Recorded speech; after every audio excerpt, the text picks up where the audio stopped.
Hi everyone, welcome to my channel. ತಮ್ಮೆಲ್ಲರಿಗೂ ನಮ್ಮ ಚಾನಲ್ಗೆ ಸ್ವಾಗತವನ್ನು ಕೋರುತ್ತಾ ಇವತ್ತಿನ ವಿಡಿಯೋದಲ್ಲಿ ನಾನು ತಮ್ಮೊಂದಿಗೆ ಶೇರ್ ಮಾಡಿಕೊಳ್ಳುತ್ತಿರುವ ವಿಷಯ, ಈಗಾಗಲೇ ನಿನ್ನೆ ದಿನ ಬಿಡುಗಡೆಗೊಂಡಂತಹ ಏಕಲವ್ಯ ಮಾದರಿ ವಸತಿ ಶಾಲೆಗಳ ಪ್ರವೇಶ ಪರೀಕ್ಷೆಗೆ ಸಂಬಂಧಪಟ್ಟ ಹಾಗೆ ಎರಡನೇ ಸುತ್ತಿನ ಸೀಟು ಹಂಚಿಕೆಯನ್ನು ನಿನ್ನೆ ಪ್ರಕಟಗೊಳಿಸಿರುತ್ತಾರೆ.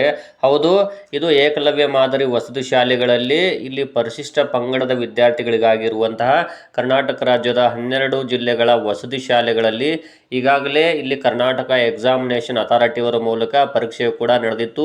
ಈ ಪರೀಕ್ಷೆಯು ಕೂಡ ಫೆಬ್ರವರಿ 15, 2025ರಂದು ರಾಜ್ಯಾದ್ಯಂತ ಏಕಕಾಲಕ್ಕೆ ವಿವಿಧ ಮೊರಾರ್ಜಿ ವಸತಿ ಶಾಲೆಗಳ ಪ್ರವೇಶ ಪರೀಕ್ಷೆಗಳ ಜೊತೆಗೆ ಈ ಪರೀಕ್ಷೆಯು ಕೂಡ ನಡೆದಿತ್ತು. ಇದಕ್ಕೆ ಸಂಬಂಧಪಟ್ಟ ಹಾಗೆ ಈಗಾಗಲೇ ಏಪ್ರಿಲ್ 16ರವರೆಗೆ ಮೊದಲನೇ ಸುತ್ತಿನ ಸೀಟು ಹಂಚಿಕೆಯನ್ನು ಪ್ರಕಟಿಸಿ ಮತ್ತು ಅಡ್ಮಿಷನ್ಗೆ ಕಾಲಾವಕಾಶವನ್ನು ನೀಡಲಾಗಿತ್ತು.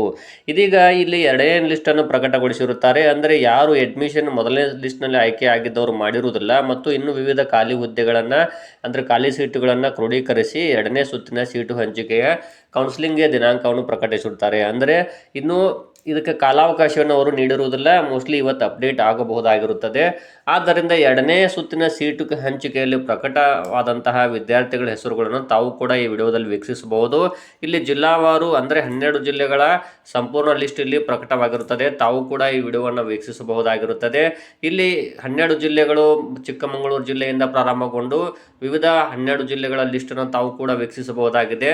ಇಲ್ಲಿ ಯಾರ್ಯಾರು ಎಷ್ಟು ಅಂಕಗಳನ್ನು ಪಡೆದಿದ್ದಾರೆ ಅನ್ನುವಂಥ ಮಾಹಿತಿ ಇಲ್ಲಿ ಇರುವುದಿಲ್ಲ. ಕೇವಲ ಆಯ್ಕೆ ಆದಂಥ ವಿದ್ಯಾರ್ಥಿಗಳ ಮಾಹಿತಿ ಮಾತ್ರ ಇರುತ್ತದೆ. ಅಂದರೆ ಇಲ್ಲಿ ಮೊದಲನೇದಾಗಿ ಎಲ್ಲ ವಿದ್ಯಾರ್ಥಿಗಳು ST ವಿದ್ಯಾರ್ಥಿಗಳಾಗಿರುತ್ತಾರೆ, ಪರಿಶಿಷ್ಟ ಪಂಗಡ ವಿದ್ಯಾರ್ಥಿಗಳು. ಇದು ಏಕಲವ್ಯ ಮಾದರಿ ವಸತಿ ಶಾಲೆಗಳ ಎರಡನೇ ಲಿಸ್ಟ್ ಆಗಿರುತ್ತದೆ. ತಾವು ಕೂಡ ಈ ಲಿಸ್ಟನ್ನು ವೀಕ್ಷಿಸಬಹುದಾಗಿರುತ್ತದೆ. ಒಟ್ಟು 12 ಜಿಲ್ಲೆಗಳ ಲಿಸ್ಟ್ ಇದಾಗಿದ್ದು ಇಲ್ಲಿ ಎರಡನೇ ಲಿಸ್ಟ್ನಲ್ಲಿ ಕಡಿಮೆ ಅಂಕಗಳನ್ನು ಪಡೆದವರು ಕೂಡ ಸೆಲೆಕ್ಟ್ ಆಗಿರುತ್ತಾರೆ. ಹಾಗಾದರೆ ಯಾರು ಎಷ್ಟು ಅಂಕಗಳನ್ನು ಪಡೆದು ಆಯ್ಕೆ ಆಗಿದ್ದಾರೆ ಅನ್ನೋದನ್ನು ಇವತ್ತಿನ ವಿಡಿಯೋದಲ್ಲಿ ನಾನು ತಮ್ಮನ್ನು ಶೇರ್ ಮಾಡ್ಕೊಳ್ತಾ ಇದ್ದೀನಿ. ಮತ್ತು ನಮ್ಮ ಚಾನಲನ್ನು ಮೊದಲ ಬಾರಿಗೆ ನೋಡ್ತಾ ಇರೋ ಚಾನಲ್ ಸಬ್ಸ್ಕ್ರೈಬ್ ಆಗಿ, ಅದೇ ರೀತಿಯಾಗಿ ಬೆಲ್ ಐಕನ್ ಕೂಡ ಪ್ರೆಸ್ ಮಾಡಿ. Okay, let's begin the video. Ekalavya ಮಾದರಿ ವಸತಿ ಶಾಲೆ ಪ್ರವೇಶ ಎರಡನೇ ಸುತ್ತಿನ ಸೀಟು ಹಂಚಿಕೆ ಕಟ್ ಆಫ್ ಮಾರ್ಕ್ಸ್ ಬಗ್ಗೆ ನಾನು ತಮ್ಮೊಂದಿಗೆ ಶೇರ್ ಮಾಡ್ಕೊಳ್ತಾ ಇದ್ದೀನಿ. ಅಂದರೆ ಇಲ್ಲಿ ನಿನ್ನೆ ಬಿಡುಗಡೆಗೊಂಡಂತಹ ಎರಡನೇ ಸುತ್ತಿನ ಸೀಟು ಹಂಚಿಕೆಯಲ್ಲಿ ಆಯ್ಕೆಯಾದ ವಿದ್ಯಾರ್ಥಿಗಳು ಕನಿಷ್ಠ ಎಷ್ಟು ಅಂಕಗಳನ್ನು ಪಡೆದವರು ಆಯ್ಕೆಯಾಗಿರುತ್ತಾರೆ ಅಂತ ನೋಡೋಣ. ಮೊದಲನೆಯದಾಗಿ ಇಲ್ಲಿ ಚಿಕ್ಕಮಗಳೂರು ಜಿಲ್ಲೆ. ಇಲ್ಲಿ ಎರಡನೇ ಸುತ್ತಿನಲ್ಲಿ ಆಯ್ಕೆಯಾದಂಥ ವಿದ್ಯಾರ್ಥಿ ಬಾಲಕ 21 ಅಂಕಗಳನ್ನು ಪಡೆದು ಆಯ್ಕೆಯಾಗಿದ್ದು ಬಾಲಕಿ 19 ಅಂಕಗಳನ್ನು. ಅದೇ ರೀತಿಯಾಗಿ ಕೊಡಗು ಜಿಲ್ಲೆಯಲ್ಲಿರುವಂಥ ವಿದ್ಯಾರ್ಥಿಗಳು ಬಾಲಕ 8 ಅಂಕಗಳು, ಬಾಲಕಿ 7 ಅಂಕಗಳು. ಇಲ್ಲಿ ಯಾಕೆ ಎಷ್ಟು ಕಡಿಮೆ ಅಂಕಗಳನ್ನು ಪಡೆದವರು ಆಯ್ಕೆ ಆಗಿದ್ದಾರೆ ಅಂತ ನೀವು ಹೇಳ್ಬೋದು. ಇಲ್ಲಿ ಏನು ಇದೆ ಅಂದರೆ ಕೊಡಗು ಜಿಲ್ಲೆಯಲ್ಲಿ ಪರಿಶಿಷ್ಟ ಪಂಗಡ ವಿದ್ಯಾರ್ಥಿಗಳು ಕಡಿಮೆ ಸಂಖ್ಯೆಯಲ್ಲಿರ್ಬೋದು ಅಥವಾ ಅರ್ಜಿಯನ್ನು ಕಡಿಮೆ ಸಂಖ್ಯೆಯಲ್ಲಿ ಸಲ್ಲಿಸಿರ್ಬೋದಾಗಿರುತ್ತದೆ. ಹಾಗಾಗಿ ಎಷ್ಟು ವಿದ್ಯಾರ್ಥಿಗಳು ಅರ್ಜಿ ಸಲ್ಲಿಸಿದ್ದಾರೆ ಅವರು ಅದರ ಮೇಲೆ ಇಲ್ಲಿ ಅಂಕಗಳನ್ನು ಬಿಡುಗಡೆ ಮಾಡಿರುತ್ತಾರೆ. ಇನ್ನು ಬೆಳಗಾವಿ ಜಿಲ್ಲೆಯ ಸಂಬಂಧಪಟ್ಟ ಹಾಗೆ ಪಡೆದ ಅಂಕಗಳು 67, ಬಾಲಕ ಮತ್ತು ಬಾಲಕಿ 57. ಇನ್ನು ಬಳ್ಳಾರಿ ಜಿಲ್ಲೆಯಲ್ಲಿ ನೋಡೋಣ, ಬಾಲಕ 49 ಅಂಕಗಳು, ಬಾಲಕಿ 49. ರಾಯಚೂರು ಜಿಲ್ಲೆಗೆ ಸಂಬಂಧಪಟ್ಟ ಹಾಗೆ ಬಾಲಕ 28 ಅಂಕಗಳು, ಬಾಲಕಿ 62 ಅಂಕಗಳು. ಇನ್ನು ಯಾದಗಿರಿ ಜಿಲ್ಲೆಗೆ ಸಂಬಂಧಪಟ್ಟ ಹಾಗೆ ಬಾಲಕ 51, ಬಾಲಕಿಯರು 52.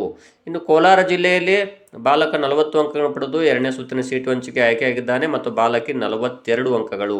ಚಿತ್ರದುರ್ಗ ಜಿಲ್ಲೆಗೆ ಸಂಬಂಧಪಟ್ಟ ಹಾಗೆ ಬಾಲಕ 40, ಬಾಲಕಿ 47 ಅಂಕಗಳು. ಮತ್ತು ತುಮಕೂರು ಜಿಲ್ಲೆಯಲ್ಲಿ ಬಾಲಕ 28 ಅಂಕಗಳು ಮತ್ತು ಬಾಲಕಿ 29 ಅಂಕಗಳು.